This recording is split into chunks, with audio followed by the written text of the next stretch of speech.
होळीच्या दिवशी हे पदार्थ चुकूनही खाऊ नका, कोणीही आग्रह करो, इडापिडा संकटे मागे लागतील. नमस्कार मित्रांनो, श्री स्वामी समर्थ. सर्वप्रथम सर्वांचे आपल्या श्री स्वामी समर्थ चॅनलवरती खूप खूप स्वागत आहे. स्वामी तुमच्या सर्व चांगल्या मनोकामना पूर्ण करो, तुम्हाला सुखात आणि आनंदात ठेवो, ही स्वामी चरणी प्रार्थना.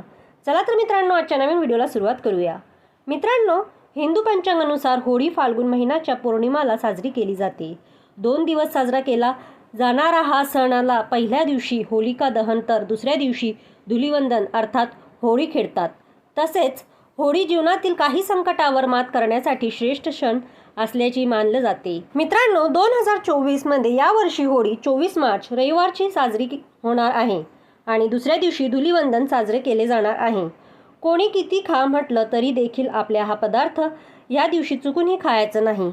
बघा, यामुळे तुमच्या मागे गरिबी, यामुळे लक्ष्मी तुमच्या घरात राज्य करेल. तुमच्या मागे इडापिडा संकटे ह्या सर्व गोष्टी तुमच्या मागे लागतील. त्यामुळे कोणत्या या वस्तू ह्या दिवशी आपल्याला चुकूनही खायच्या नाही. त्याचप्रमाणे ह्या दिवशी आपल्याला कोणत्या गोष्टी करायच्या नाही याविषयी संपूर्ण माहिती आपण ह्या व्हिडिओमध्ये बघणार आहोत. त्याआधी मित्रांनो, तुम्ही चॅनलवरती नवीन असाल आणि चॅनलला सबस्क्राईब नसेल करेल तर प्लीज चॅनलला सबस्क्राईब करा आणि बाजूला बेल आयकॉनचं बटन आहे त्यालाही क्लिक करा. मित्रांनो, काही वेळा आपल्याला काही गोष्टी माहिती नसतात आणि आपल्याकडून चुका होतात आणि मग यामुळे आपल्याला घरात काही वेळा काही व्यक्ती आजारी पडतात, मुलं आजारी पडतात, मुलं ऐकत नाही, घराची कुठेतरी प्रगती थांबलेली दिसते. पण पतीची प्रगती होत नाही, मुलांची प्रगती होत नाही, तर ह्या सर्व गोष्टी काही गोष्टींमुळे होत असतात. बघा, काही वेळेला बघा आपल्याला तांत्रिक क्रिया माहिती नसते. काही ठिकाणी तांत्रिक क्रिया ह्या केल्या जातात आणि ह्या क्रियेमुळे आपल्याला आपल्या काही गोष्टींचा हा त्रास होत असतो.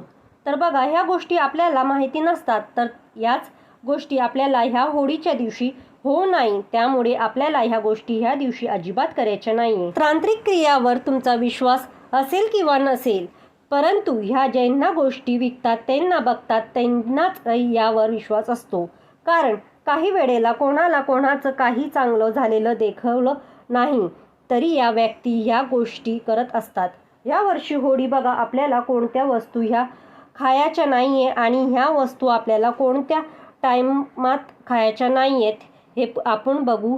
तर बघा, ह्या वर्षी फाल्गुन महिन्याची पौर्णिमा 24 मार्च रोजी सकाळी 9:54 सुरू होईल आणि 25 मार्च रोजी दुपारी 12:29 संपणार आहे. तर आपल्याला ह्या कालावधीमध्ये ह्या वस्तू कोणी कितीही दिल्या किंवा आग्रह केला तरी देखील खायच्या नाही. मग त्या कोणत्या वस्तू आहेत ते बघा. आपल्याला कोणत्याही पांढऱ्या वस्तू कोणतेही कितीही आग्रह करून दिला तर आपल्याला त्या या दिवशी ह्या टायमामध्ये त्या चुकूनही खायच्या नाही आहे. बघा, या दिवशी तुमचे शेजारी असू द्या किंवा कितीही ओळखीचे असू द्या, त्यांनी कितीही आग्रह केला तरी ह्या गोष्टी तुम्हाला खायच्या नाही आहे. किंवा मग तुम्ही तुमच्या एखाद्या पाहुण्यांच्या घरी गेल्या किंवा एखाद्या मैत्रिणीच्या घरी गेला तरी देखील तुम्हाला ह्या पांढऱ्या वस्तू खायच्या नाही आहे.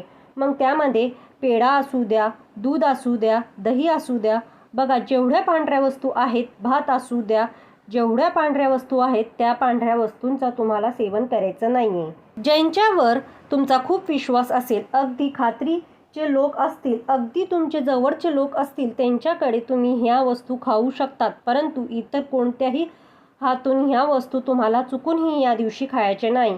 अगदी मुलांना देखील या वस्तू कोणाकडेही खायला सांगायचं नाही किंवा त्यांना तुम्ही त्या दिवशी सांगून ठेवू शकतात की ह्या वस्तू कोणी दिलं तरी सुद्धा चुकूनही खाऊ नका.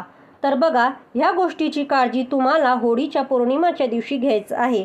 जो पौर्णिमाचा टायमिंग सांगितला आहे त्या टायमात तुम्हाला या गोष्टीची काळजी घ्यायची आहे. होळीच्या दिवशी जर का तुम्ही चुकूनही कोणाकडे काही वस्तू खाल्लं तर काय करायचं बघा. ह्या दिवशी तुम्ही घरी आल्यानंतर तुम्हाला एक काळा कपडा घ्यायचा आहे, याची पोटली तयार करायची आहे आणि ही पोटली तुमच्यावरून तुम्हाला 7 वेळा उतारून घ्यायची आहे. त्यानंतर ही पोटली जिथे ही होळी पेटवली किंवा प्रज्वलित केलेली असेल त्यामध्ये तुम्हाला हे पोटली दहन करायची आहे आणि हे दहन करताना तुम्हाला म्हणायचं आहे, माझ्यावर आलेली ही इडापिडा संकटे ही नष्ट होत आहे. माझ्यावर कोणीही काही केलं असेल तर ही बाधा केली असेल, वाईट बाधा केली असेल तर ही नष्ट होत आहे किंवा नष्ट झाली आहे, असं म्हणून तुम्हाला ही पोटली त्या होळीमध्ये तुम्हाला दहन करायचं आहे. आता यानंतर बघा, यानंतर या दिवशी चुकून ह्या पांढऱ्या वस्तू देखील आपल्याला कोणालाही द्यायचं नाही, कारण ह्या पांढऱ्या वस्तूंमध्ये माता लक्ष्मीचा वास असतो असं म्हणतात.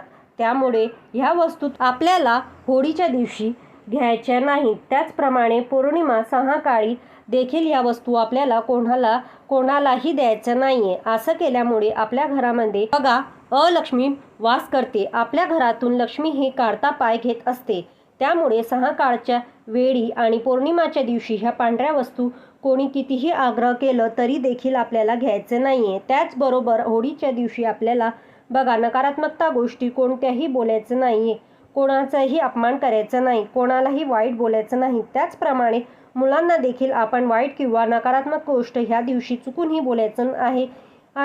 कारण बघा ह्या दिवशी जर का आपण नकारात्मकता गोष्टी बोललो तर बघा याचा परिणाम आपल्यावरच होत असतो. आपली वास्तव ही नेहमी तथास्तू बोलत असते. जर का तुम्ही या दिवशी वाईट गोष्टी बोलला, नकारात्मकता गोष्टी बोलला तर नेगेटिव्हिटी आपल्या घरात वास करत असते. आणि जर बघा तुम्ही ह्या दिवशी पॉझिटिव्ह गोष्ट केलं तर पॉझिटिव्ह गोष्ट व्हायला चालू होतात. ह्या दिवशी तुम्हाला जेवढं शक्य होईल तेवढं पॉझिटिव्ह बोला, पॉझिटिव्ह गोष्टी करा. यामुळे तुमच्या आयुष्यात नक्कीच चांगल्या गोष्टी ह्या घडतील. तर ह्या पद्धतीने आपल्याला होळीच्या दिवशी ह्या चुका चुकूनही करायचं नाहीये. पदार्थ कोणीही कितीही आग्रह केलं तरी देखील खायचं नाही. आणि त्याचप्रमाणे आपल्याला आपल्या घरातील वातावरण ह्या दिवशी खूप छान सुंदर पॉझिटिव्ह ठेवायचा प्रयत्न करायचा आहे. तर मित्रांनो, तुम्हाला ही माहिती कशी वाटली? जर ही माहिती आवडली असेल तर आमच्या व्हिडिओ लाईक करा आणि तुमच्या मित्रपरिवारांमध्ये शेअर करा. आणि चॅनलला सबस्क्राईब नसेल करेल तर प्लीज चॅनलला सबस्क्राईब करा आणि बाजूला बेल आयकॉनचं बटन आहे त्यालाही क्लिक करा, जेणेकरून आमचे नवनवीन व्हिडिओ तुम्हाला ऐकायला मिळतील आणि आमचंही प्रोत्साहन वाढेल आणि आम्ही तुमच्यासाठी असे नवनवीन व्हिडिओ आणत जाऊ. तर मित्रांनो, व्हिडिओ शेवटपर्यंत ऐकल्याबद्दल खूप खूप धन्यवाद. श्री स्वामी समर्थ. जय जय स्वामी समर्थ.